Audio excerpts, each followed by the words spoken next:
Okay, update time.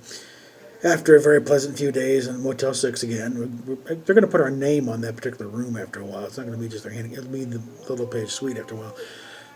We're back out for a while. Thankfully, the weather is warming up. It's a little wet right now, but I don't mind that. On to current events here.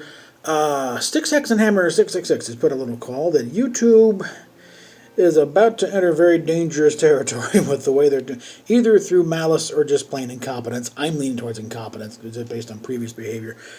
With the restricted viewing part and the change in the algorithm, they're about to kill themselves by driving away what made YouTube what YouTube is in the first place, creator content. They're trying to go corporate, and that's not what made this thing. Come on, guys. And I'm just starting out in this, for Christ's sakes. Come on, don't be putting up the drawbridge when I'm just trying to get in. So go over there, support his channel, support the other people who are supporting the channel, and I could use support too. Like I said, I'm just trying to get into this whole thing. So on to other little more Star Trek related content. I'm going to start digging into this massive tome here. The 5th year mission, first 25 years. I'll see about the second 25 in a minute. Edward Gross and Mark Altman, forward by Seth MacFarlane.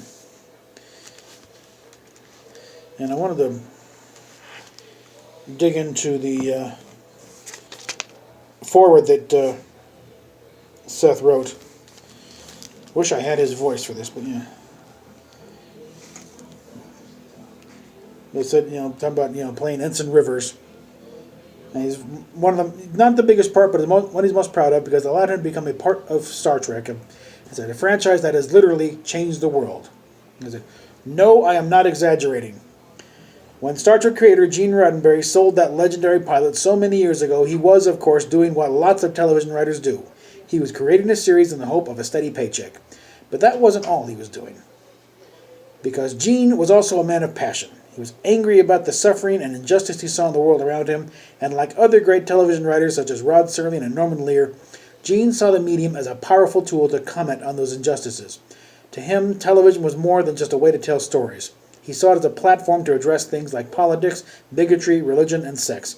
To him, such usage did not constitute preachiness. On the contrary, he felt it was his responsibility as a thoughtful writer to make a statement, to express a point of view, rather than simply crank out film pablum with which to entertain the masses. It reminds me of a thing about Search for Shakespeare, about the duty of poets. And I think a conclusion, the duty of poets is to tell the truth. And let's see. With Star Trek, Gene conceived a vision of the future that was unashamedly optimistic, effectively a blueprint for what humanity could become should it eventually succeed in evolving beyond its superstitious, xenophobic adolescence. The show celebrated and glorified the virtues of human ingenuity, scientific advancement, and moral progress. It's a vision that, to me, is sorely lacking in today's entertainment landscape. In our era of Hunger Games-flavored dystopian science fiction, there is a conspicuous absence of such worthy models for the future. This should be cause for some concern. Carl Sagan once said, "The visions we offer our children..." Okay. It's irrelevant. The visions we offer our children shape the future. It matters what those visions are. Often they become self-fulfilling prophecies, dreams or maps. I do not think it is irresponsible to portray even the direst futures. If we are to avoid them, we must understand that they are possible. But where are the alternatives? The dreams to motivate and inspire. Indeed, when I watched Star Trek as a child, the moral guidelines it advocated were not lost on me. It meant something that those phrases were almost always set on stun, and that the crew never killed unless they had no other chance. Life was presented as precious, and while I love the shoot-'em-up action of Star Wars as much as the rest of my generation, it's Star Trek that I thank for the fact that when I find a spider in my house, I am morally obliged to put it outside rather than dispose of it. All life is precious. Message received, Gene. Yeah, I've kind of gotten a little of that. I've escorted a cricket or two out of the house, so just and skip a bit here. Let's see, the team of artists and artisans who brought their Star Trek to life over the past 5 decades, many of whom have shared their voices with Mark and Ed for this amazing book, have given body and voice to that vision, and in doing so have not only captivated audiences, but also inspired people around the globe to pursue careers in science, engineering, and medicine, to explore outer space, and to work towards finding solutions to many of our problems here on Earth. In that sense, Star Trek has already helped shape our present. When asked about the appeal of the show, Roddenberry said it best in a shining example of his wonderful distaste for mysticism and superstition in favor of respect and regard for human achievement.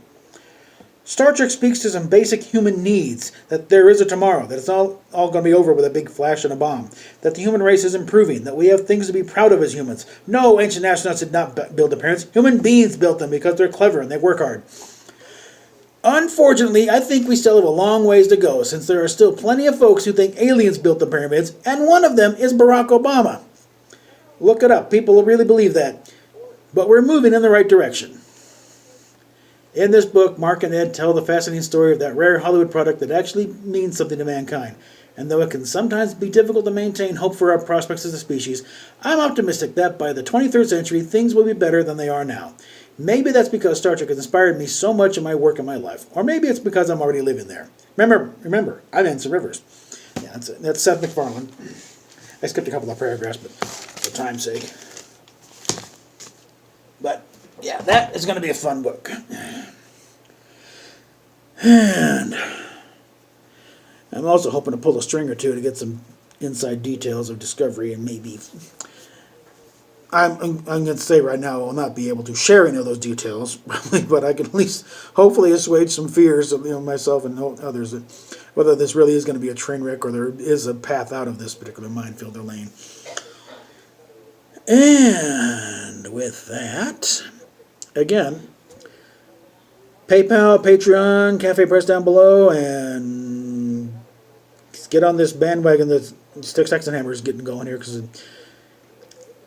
if history is prologue, then usually YouTube will back off when they get enough people saying knock it off, because they've done it before. They've pulled strange things, and enough people have risen up and said stop it, and they stopped it and things. So once again, it's time to rise up and say knock it off, you knuckleheads, and get back to what you're doing right. Just leave us alone. That's it for now.